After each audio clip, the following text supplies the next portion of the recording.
Vous pouvez être arrêté à l'aéroport, mais bien sûr, vos actifs peuvent être gelés, mais de quel droit? Ce n'est pas ton fric, ça n'est pas ton fric, Thomas Piquetou, donc maintenant tu lâches ça, tu lâches le pot de confiture, tu le rends à Bernard Arnault et au PDG de Mistral, et tu te bouges le cul, tu sors de chez toi et tu vas créer de la valeur plutôt que d'être sur le dos en train de sucer le sang de Nicolas qui paye. Thomas Piquetou, enfin Piquetti pardon, va tout vous piquer, vous pouvez être arrêté à l'aéroport et vos actifs seront gelés, et oui, c'est maintenant à lui, en plus de son petit copain Zuckman, de rétablir le rideau de fer, que dis-je, le mur de Berlin en vous empêchant de quitter le pays. Ils vont empêcher Bernard Arnault de quitter le pays s'il ne livre pas toutes ses actions LVMH à l'État. Donc oui, la France, cela devient vraiment South Parkien, cela devient la RDA.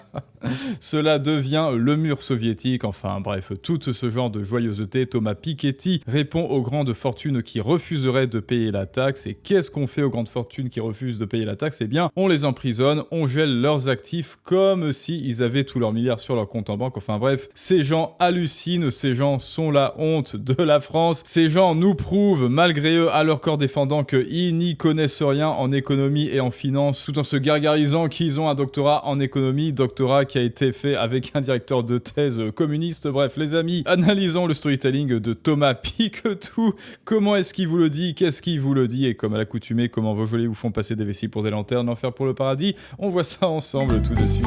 Thomas Piketty, et oui, c'est lui, nul autre que lui, dans une interview à Bloomberg, donc c'est même pas là. C'est-à-dire qu'il nous prend en traître, hein. Tous, il nous prend en traître. Propose un mécanisme de taxation sur les grandes fortunes liées au nombre d'années vécues en France afin d'éviter l'évasion fiscale. Et oui, rappelez-vous, on marche sur la tête en France, on ne se demande pas s'il faudrait baisser les dépenses, on ne se demande pas s'il faudrait réduire les impôts de Nicolas, non, absolument pas, il faut augmenter les impôts avec l'argument selon lequel, oui, les riches paient beaucoup moins d'impôts que Nicolas, alors que non, plot twist, c'est faux, et même si c'était vrai, pourquoi ce nivellement par le bas? Pourquoi toujours plus de taxes? Pourquoi ne pas se dire, eh ben ok, on va faire en sorte que Nicolas paye aussi peu d'impôts que les riches? Ça, ce serait marcher, eh bien, sur les pieds en fait, ce serait de la pure logique, mais non, pas du tout, vite une taxe, hein, toujours vite une taxe, c'est le strict minimum. L'économiste Thomas Piquetou, non pardon, c'est un petit tic, estime que la taxe Zuckman qui propose d'imposer à 2% le patrimoine des grandes fortunes, et bien sûr les vidéos qu'on a fait sur la fraude Zuckman, la fraude sont en description, fortune de plus de 100 millions d'euros, et pourrait rapporter entre 20 et 25 milliards par an à la France, ce qui n'est en fait rien du tout comparativement à la récession, comparativement à la faillite que l'État français est en train d'infliger à la France, et il ne se demande toujours pas est-ce qu'il faudrait pas baisser les dépenses plutôt que de vouloir taxer,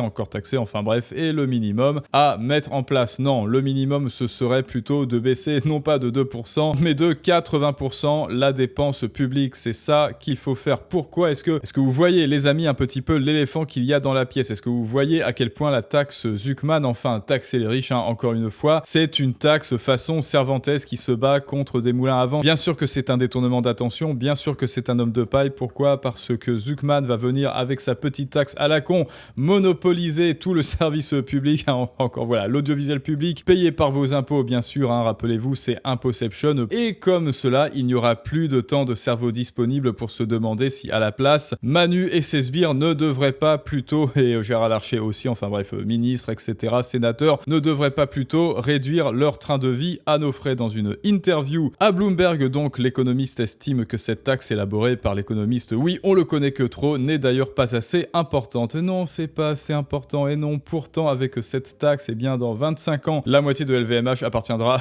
à l'État. Bon, bref, autant dire que c'est finito, pipo pour LVMH, compte tenu de l'ampleur de la dette publique et de l'ampleur de tous les nouveaux investissements nécessaires. Il faudrait réduire les dépenses? Ah non, bah toujours pas, non, ils ne le diront jamais, bien sûr que non, ils ne mettront jamais cela sur la table. Surtout pas toucher aux avantages des ministres, surtout pas réduire le train de vie de Manu et de Jean-Michel, les grandes fortunes françaises. Contre la taxe Zuckman, maintenant, face à cette proposition soutenue par la gauche, plusieurs grandes fortunes et figures du patronat ont fait savoir qu'ils ne paieraient pas une telle taxe. Eh bien, je suis bien d'accord avec eux, c'est du vol, c'est du racket, bienvenue en France, si celle-ci. Et d'ailleurs, je me demande pourquoi, en fait, qu'est-ce qu'ils font encore en France? Qu'est-ce que le PDG de Mistral fait encore en France? Qu'est-ce que Bernard Arnault fait encore en France? je ne comprends pas. Ils ont une foutue résilience, ces gens. Moi, je me serais déjà cassé. Et oui, je le dis, je le martèle, je me serais déjà cassé de cet enfer communiste. Et non, je ne suis pas un rat, je suis le bateau et je suis un bateau qui quitte les rats. Justement, si j'étais à leur place menaçant, de fait, les législateurs de fuir fiscalement le pays et ils auraient bien raison. Le patron de Mistral, valorisé donc, comme on dit, à 12 milliards d'euros,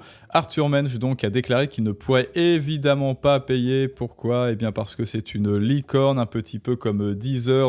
À Deezer, il leur a fallu 20 ans pour enfin être en excédent budgétaire pour générer du profit. Et malgré tout, Zuckman veut faire cracher le patron de Mistral. Sauf que le patron de Mistral, Arthur Mensch, ne peut pas payer le cofondateur du champion européen de l'IA a levé presque 2 milliards d'euros début septembre. Mais cette somme est destinée à réaliser des investissements, se défend Arthur, ce qui est normal dans le monde de l'entrepreneuriat. Mais bon, pour Zuckman, le monde de l'entrepreneuriat, c'est quelque chose d'abstrait et de nébuleux puisque ce type n'a jamais créé de la valeur de sa vie. Il s'est contenté de racketter et de sucer le sang de ceux qui créent de la valeur et pour lui, cela revient à avoir créé Tesla, voilà. Cela revient à avoir créé Mistral et donc il s'imagine qu'il s'y connaît autant que Arthur Mensch et que Bernard Arnault, le patron des patrons, le président du MEDEF, Patrick Martin, a menacé d'une grande mobilisation patronale si les impôts des entreprises augmentent. Mais comment est-ce qu'ils peuvent encore augmenter ? Ça n'est pas possible, tandis que le patron et surtout que c'est vous, en bout de chaîne, bien sûr, vous qui êtes peut-être salarié dans une entreprise privée qui allez en pâtir, parce que cela veut dire que oui, votre super brut va rester le même, mais votre net va s'amoindrir, tandis que le patron de Leclerc a qualifié la taxe Zuckman d'épouvantail, et il a absolument raison, parce que pendant que l'on parle de la taxe Zuckman, vite une taxe, en bref, comme d'habitude, un jour normal sur BFM TV, et ainsi que sur le service public, eh bien, on ne parle pas de l'éléphant, c'est-à-dire que vos geôliers dépensent trop, vos geôliers vous raquettent et ensuite ils jettent l'argent par les fenêtres pour s'acheter des perruques, des jet skis et des petits déjeuners et bien d'autres choses encore. Et pour certains députés de LFI, de la DROGUE dans le RER, bien sûr, ça c'est la base. Et donc, voyons voir ce qu'ils nous disent. Isabelle Tisse-Saint-Jean, c'est une déclaration ultra agressive. Est-ce qu'on pouvait s'y attendre ? Alors, il y a plusieurs déclarations donc ultra agressives de vouloir, comme Piketty qui dit vouloir geler les fonds des méchants riches, des très méchants riches. Il y a d'abord quelque chose d'extrêmement choquant. C'est ça vous choque ? Ça vous choque ce qu'il dit ? Il y a quelque chose d'extrêmement choquant qui est l'attaque ad hominem et la remise en cause des compétences de mon collègue Gabriel Zuckman. Bon, là, je vais faire comme Rizitas, je vais taper sur la table. Je pensais qu'elle allait nous dire « Moi, ce qui me choque, c'est qu'on empêche les riches de dégager de cet enfer fiscal, de cet enfer communiste. Moi, ce qui me choque, c'est 2%. C'est de toujours une taxe plutôt que de parler de la dépense. » Eh ben non, qu'est-ce qu'elle nous dit ? La vieille, enfin non, pardon.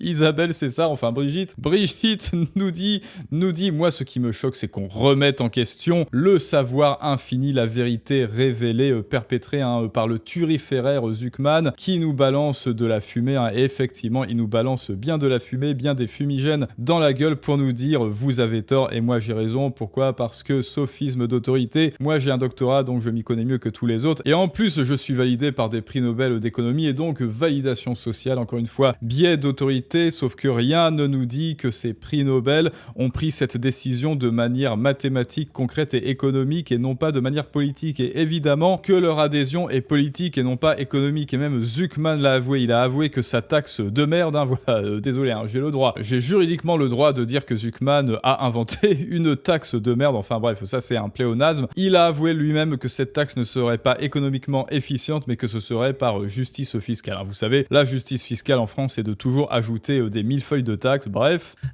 Et le fait qu'il conteste que c'est un grand économiste, il est juste... voilà, c'est vraiment quelqu'un qui a... Il l'accuse d'être un imposteur.